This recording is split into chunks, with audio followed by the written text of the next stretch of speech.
Hello all, welcome back to my YouTube channel. ఈరోజు మనము నవరత్న company అయిన భారత్ ఎలక్ట్రానిక్స్ లిమిటెడ్ వాళ్ళు రిలీజ్ చేసిన నోటిఫికేషన్ గురించి డిస్కస్ చేసుకుందాం. సో వాళ్ళు రిలీజ్ చేసింది వచ్చేసి trainee engineer 1 and project engineer 1 post కి ప్రజెంట్ డిస్కస్ చేసుకుందాం. ట్రైనీ ఇంజనీర్ 1 పోస్టులు 100, అలాగే ప్రాజెక్ట్ ఇంజనీర్ పోస్టులు 125 అనేది రిలీజ్ చేయడం జరిగింది. సో ప్రాజెక్ట్ లొకేషన్ వచ్చేసి ఆల్ ఓవర్ ఇండియా ఉంటుంది. ముందుగా మనం శాలరీ డిస్కస్ చేసుకునే ముందు కంటే ట్రైన్ ఇంజనీర్ పోస్టులు ఫస్ట్లీ 1 year వరకు మిమ్మల్ని తీసుకుంటారు.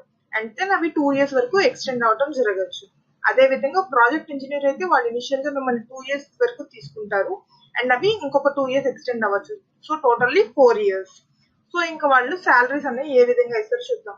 First year 25,000, second year 28,000, third year 31,000 వచ్చేసి ట్రైన్ ఇంజనీర్ పోస్ట్ కి. అదే విధంగా ప్రాజెక్ట్ ఇంజనీర్ లో చూసుకుంటే first year 35,000, second year 40,000, third year 45,000 and fourth year 50,000. ఈ విధంగా ప్రాజెక్ట్ ఇంజనీర్ పోస్ట్ యొక్క శాలరీస్ కూడా మనకి పర్ మంత్ చూపించారు. నెక్స్ట్ వచ్చేసి ఎడ్యుకేషన్ క్వాలిఫికేషన్ ఏముండాలి ప్రాజెక్ట్ ఇంజనీర్ కి లేదా ట్రైనీ ఇంజనీర్ కి. వాళ్ళు 4 years బిఈ లేదా బీటెక్ లేదా బిఎస్సి అనేది కంప్లీట్ చేసి ఉండాలి. ఏ డిపార్ట్మెంట్స్ లో అంటే ఎలక్ట్రానిక్స్ లేదా ఎలక్ట్రానిక్స్ అండ్ కమ్యూనికేషన్ ఈసీఈ, లేదా ఎలక్ట్రానిక్స్ అండ్ టెలికమ్యూనికేషన్, లేదా మెకానికల్, లేదా ఎలక్ట్రికల్ అండ్ ఎలక్ట్రానిక్స్ అంటే ట్రిబుల్, లేదా ఎలక్ట్రానిక్ అండ్ ఇన్స్ట్రుమెంటేషన్ ఇంజనీరింగ్, లేదా కంప్యూటర్ సైన్స్. ఏ డిపార్ట్మెంట్స్ లో అయినా 4 years కోర్స్ అనేది ఫస్ట్ క్లాస్ లో కంప్లీట్ చేయాలి general, OBC and EWS candidates. అదే కనుక మనకి ఎస్సీ, ఎస్టీ, పీడబ్ల్యూటీ క్యాండిడేట్స్ అయితే పాస్ అయితే చాలన్నమాట. నెక్స్ట్ వచ్చేసి అప్పర్ ఏజ్ లిమిట్ డిసిగ్నేషన్ చేశారనమాట. ట్రైనీ ఇంజనీర్ కి 25 years అప్పర్ ఏజ్ లిమిట్, అదే విధంగా ప్రాజెక్ట్ ఇంజనీర్ కి 28 years అనేది అప్పర్ ఏజ్ లిమిట్. ఇక పోస్ట్ క్వాలిఫికేషన్ ఎక్స్పీరియన్స్ లోకి వెళ్తే ట్రైనీ ఇంజనీర్ అనే వాళ్ళకి 3 months ఉంటే సరిపోతుంది మినిమమ్. అది వచ్చేసి వాళ్ళ ఏరియా ఆఫ్ ఎక్స్పీరియన్స్ వచ్చేసి ఈవీఎంస్, వివి ప్యాడ్స్, ఎలక్షన్ కౌంటింగ్ వాటి యొక్క డ్యూటీలో మినిమమ్ అనేది 3 months వర్క్ చేసి ఉండాలి. ప్రాజెక్ట్ ఇంజనీర్ అయితే production, testing, repair and first level checking of EVM, VVPATs అనేది మినిమం 2 years అనేది ఎక్స్పీరియన్స్ ఉండి ఉండాలన్నమాట. అదే విధంగా మనము రిజర్వేషన్ లో చూసుకుంటే వాళ్ళకి రిలాక్సేషన్ ఉంటుందన్నమాట, age relaxation. ST, ST candidates అయితే 5 years, ఓబీసీ క్యాండిడేట్స్ అయితే 3 years ఏజ్ రిలాక్సేషన్ ఉంటుంది. అదే ఫిజికల్లీ హ్యాండిక్యాప్డ్ అయితే 10 years వరకు రిలాక్సేషన్ అనేది ఉండొచ్చు. ఇక సెలక్షన్ ప్రొసీజర్ లోకి వెళ్తే కనుక మనం 75% మార్క్స్ అనేది బీటెక్ లో లేదా బిఈలో లేదా బిఎస్సిలో అగ్రిగేట్ గా స్కోర్ చేసి ఉండాలి. నెక్స్ట్ 10% ఆఫ్ ద మార్క్స్ వచ్చేసి రెలవెంట్ వర్క్ ఎక్స్పీరియన్స్ తగ్గట్టు వాళ్ళు రివార్డ్ చేస్తారు. మినిమం కనుక మనం చూసుకుంటే వాళ్ళు 2 years అనేది ప్రాజెక్ట్ ఇంజనీర్ కి అండ్ 3 months వచ్చేసి ట్రైనీ ఇంజనీర్ 1 కి చెప్పారు. సో ఆ మినిమం కనుక ఉంటే మీకు 2.5 marks వస్తాయి అనమాట. అంతకు మించి కనుక ఉంటే ఈచ్ 6 months కి 1.25 marks అనేది యాడ్ చేస్తుంటారు. అలా ఓవరాల్ మాక్సిమం 10 marks కి దీన్ని యాడ్ చేస్తారు. సో అందులో 10% ఆఫ్ ద మార్క్స్ ని యాడ్ చేస్తారు అనమాట. So overall 85% of the marks అనేది మీ అప్లికేషన్ బేస్ చేసుకొని మీకు క్యాలిక్యులేట్ చేస్తారు. ఈ బేసిస్ మీద 85% లో ఎలా షార్ట్ లిస్ట్ చేస్తారంటే క్యాండిడేట్స్ ని ఇంటర్వ్యూకి 1:5 రేషియోలో అనమాట. ఆ 1:5 రేషియోలో క్యాలిక్యులేట్ చేసి వాళ్ళని పిలుస్తారనమాట ఇంటర్వ్యూకి. ఆ ఇంటర్వ్యూ వచ్చేసి 15% మార్క్స్ కి అలాట్ చేసి సెలెక్ట్ చేస్తారు. కొంతమంది స్టూడెంట్స్ వచ్చేసి సిజిపిఏలో ఉంటాయి అనమాట వాళ్ళ గ్రేడింగ్స్. వాళ్ళు కూడా ఎట్టి పరిస్థితుల్లో వాళ్ళ పర్సంటేజెస్ లో క్యాలిక్యులేట్ చేసి మాత్రమే వాళ్ళకి వాళ్ళ సిజిపిఏలో అనేది ఎంటర్ చేయొద్దు అని చెప్పి చాలా క్లియర్ గా మనకి ఇక్కడ మెన్షన్ చేస్తుంది అనమాట. అలా ఎంటర్ చేసి మేము డిస్క్వాలిఫై చేస్తామని కూడా చెప్తున్నారు. అంతేకాకుండా ఏ విధంగా అప్లై చేయాలి అనేది కూడా వాళ్ళు మనకి ఇచ్చారనమాట. ప్రాజెక్ట్ ఇంజనీర్ అయితే ఈ ఆప్షన్ చూస్ చేసుకోండి, ట్రైనీ ఇంజనీర్ అయితే ఈ ఆప్షన్ చూస్ చేసుకోండి. అలాగే లాస్ట్ డేట్ వచ్చేసి అప్లికేషన్ కి November 21st. And application fees విషయానికి వస్తే ప్రాజెక్ట్ ఇంజనీర్ కి వచ్చేసి 500 rupees, ట్రైనీ ఇంజనీర్ కి వచ్చేసి 200 rupees. General, EWS and OBC category వాళ్ళకి అండ్ రిమైనింగ్ కేటగిరీస్ వాళ్ళు ఎగ్జామ్టెడ్ అనమాట. ఈ ఫీజ్ ని మీరు ఎస్బీఐ ద్వారా మనం పే చేయాల్సి ఉంటుంది అనమాట. సో మనం డాక్యుమెంట్స్ మనకి ఏవేవి రెడీగా ఉంచుకోవాలంటే ఒక క్యాండిడేట్ అప్లై చేసే ముందు 10th class standard marks list, అలాగే బిఈ కానీ బీటెక్ కానీ బిఎస్సి కానీ వాళ్ళ యొక్క ఇంజనీరింగ్ డిగ్రీ అనేది రెడీగా ఉంచుకోవాలి. ఆ సర్టిఫికేట్ లో వచ్చేసి వాళ్ళ యొక్క డిసిప్లైన్, అంతే విధంగా వాళ్ళ ఏ క్లాస్ అప్టైన్ చేశారు అంటే మన ప్రొఫెషనల్ సర్టిఫికేట్ లో కానీ ఒరిజినల్ డిగ్రీలో కానీ చాలా క్లియర్ గా ఉంటాయి. అటువంటి సర్టిఫికేట్ ని అప్లై చేయాలి అని చెప్పారు. అదే విధంగా అన్ని సెమిస్టర్ యొక్క మార్క్స్ కార్డ్స్, అదే విధంగా సిఎంఎం కన్సాలిడేటెడ్ మార్క్స్ కార్డ్ కూడా రెడీగా ఉంచుకోవాలి మీకు.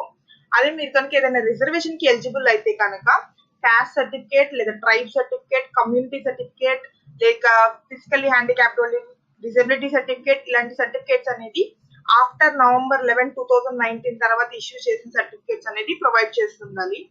నెక్స్ట్ వచ్చేసి పోస్ట్ క్వాలిఫికేషన్ ఎక్స్పీరియన్స్ కింద మీరు మీ కరెంట్ అపాయింట్మెంట్ కానీ, మీ ఎంప్లాయీ ఐడి కార్డ్ కానీ, మీ పే స్లిప్ కానీ చూపించాల్సి ఉంటుంది. అటాచ్ చేయాల్సి ఉంటుంది ఆన్లైన్ అప్లికేషన్ లో. నెక్స్ట్ ఎవరైనా దీనికి అప్లై చేసే వాళ్ళు ఆల్రెడీ పిఎస్యూస్ లోనే కానీ గవర్నమెంట్ ఆర్గనైజేషన్స్ లో కానీ వర్క్ చేస్తుంటే మీరు నో అబ్జెక్షన్ సర్టిఫికేట్ అనేది ప్రొవైడ్ చేయాల్సి ఉంటుంది ఇంటర్వ్యూ టైంలో. నెక్స్ట్ వచ్చేసి జనరల్ ఇన్స్ట్రక్షన్స్ ఏమి ఇచ్చారు అంటే ఎవ్రీ క్యాండిడేట్ ఎవరైతే సెలెక్ట్ అవుతారో వాళ్ళు 2 lakhs per annum medical insurance కింద కవర్ అవుతుంటారు.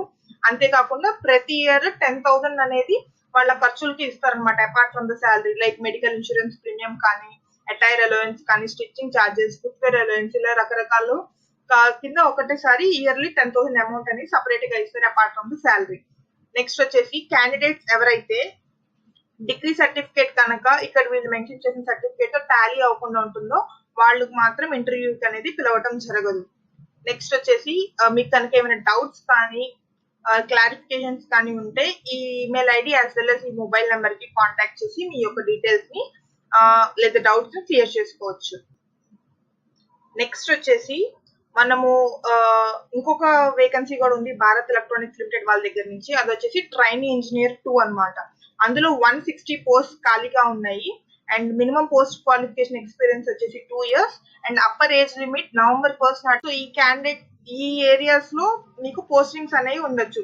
సో ఎవరైతే ఎక్స్టెన్సివ్ గా ట్రావెల్ అనేది ఇష్టపడి ఏ లొకేషన్ కైనా మేము వెళ్ళగలం అనుకుంటున్నారో వాళ్ళు మాత్రమే అప్లై చేయండి అని చెప్పి ఇచ్చారు. అదే విధంగా మనం ఇందాక మాట్లాడుకున్నట్టు ఏజ్ రిలాక్షన్స్ అనేవి ఇక్కడ కూడా అప్లికల్ అవుతాయి. నెక్స్ట్ వచ్చేసి ట్రైనీ ఇంజనీర్ 2 కి సేమ్ ఇందాక మనం మాట్లాడుకున్నట్టు ఫస్ట్లీ 1 year వరకు వాళ్ళు ఇనిషియల్ గా పోస్ట్ చేస్తారు. దాని తర్వాత ఇంకో 2 years వరకు ఎక్స్టెండ్ చేయొచ్చు. సో టోటల్లీ 3 years అన్నమాట. సో వాళ్ళకి కూడా శాలరీ అనేది ఇచ్చారు అనమాట. ఫస్ట్ ఇయర్ 28,000 ఉంటుంది per month. Next 31,000 for second year and 34,000 for third year. Next వాళ్ళకి కావాల్సిన ఎడ్యుకేషన్ క్వాలిఫికేషన్ ఏంటి అంటే బిఈ లేదా బీటెక్ డిగ్రీ ఉండాలి, ఎలక్ట్రానిక్స్ అండ్ కమ్యూనికేషన్ లేదా ఎలక్ట్రానిక్స్ అండ్ టెలికమ్యూనికేషన్ లో ఉండాలి, లేకపోతే ఎంసీఏ వాళ్ళు కూడా అప్లై చేయొచ్చు అనమాట.